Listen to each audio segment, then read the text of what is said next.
ದಾಸರ ಕಂಡ ನಮಗೆ ವೈಕುಂಠ ಯಾಕೆ ಬೇಕು ಮುಂದಿನ ನನ್ನ ಜನ್ಮ ಬರೆದಿಟ್ಟನಂತೆ ಬ್ರಹ್ಮ ಇಲ್ಲಿಯೇ ಎಂದಿಗೂ ನಾನಿಲ್ಲಿಯೇ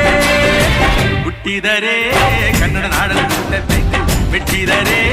ಕನ್ನಡ ಮಣ್ಣ ಬಿಟ್ಟಬೇಕು ಇದು ಚಟ ಚಾವಂಡಿ